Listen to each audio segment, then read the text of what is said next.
In this experiment, you are going to see the step response given to a RL RLC circuit, how the current is varying when the step response is given to the RL RC circuit. RL RC circuits are generally referred as first order circuits because the resulting differential equations of these circuits are of the first order.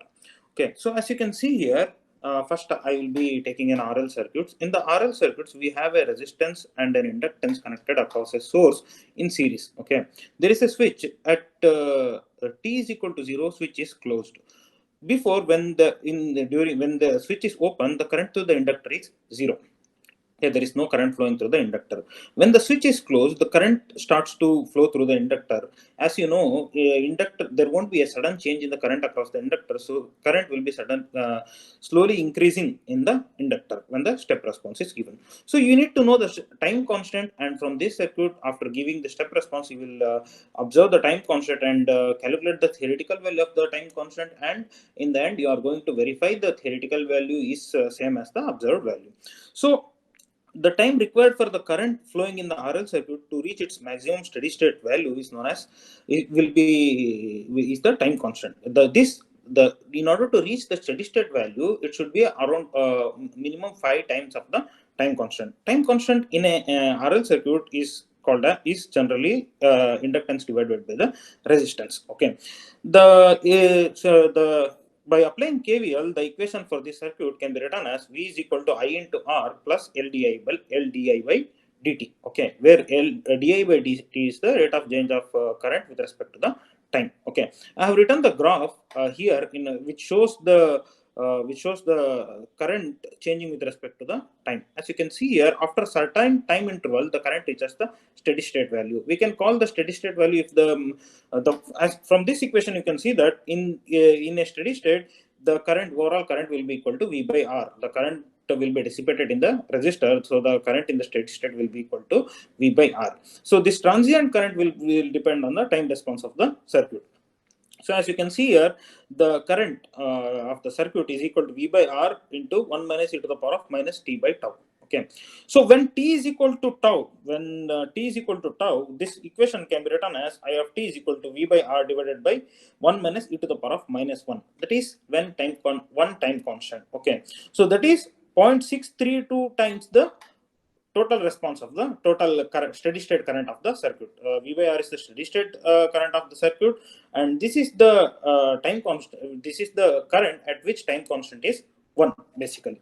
So what we are doing is, you will observe the current, observe the time at which the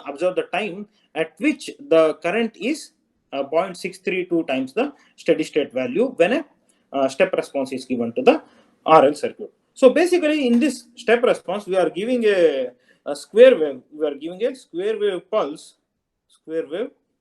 Okay, square wave pulse. We are giving it to the RL circuit. So this square wave pulse should be at least 5 times the time constant. It should be at least 5 times the time constant, because that will be the actual time required for the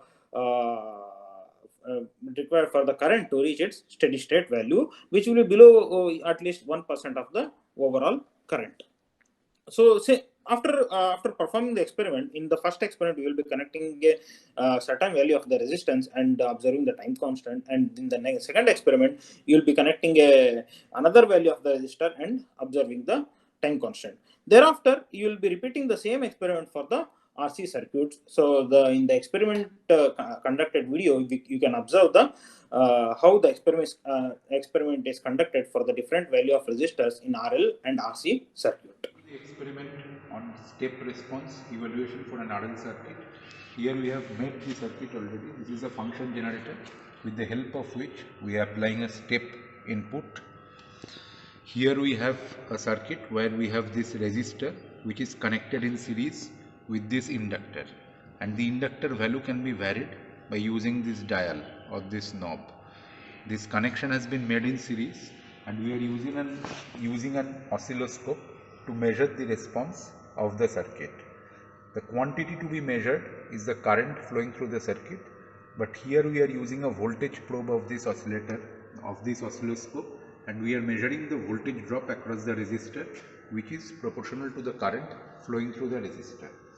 If you come here to this oscilloscope, you can see the response that the current or the voltage across the resistor will show, and from here you can measure the time constant of the circuit, because time constant of the circuit is the time after which the response will reach 63.2% of its final response. So using the time divisions and the voltage divisions that you have set in your oscilloscope, you can measure the time constant. And in subsequent steps, you need to keep on varying the resistor value or the inductor value in the circuit, and you can check the time constant of the circuit at different steps. You will see the curves. So in this experiment, we are going to see the step response of a series RC circuit. Using a function generator here, we are generating a step input. The step input goes to a circuit having a resistor of 1 kilo ohm and a capacitor in series, connected in series, and we are measuring the voltage across the capacitor using this oscilloscope. On this oscilloscope screen, you can see the voltage across the capacitor as a function of time. From this response, you can measure the time at which the voltage across the capacitor reaches about 63.2% of the steady state value.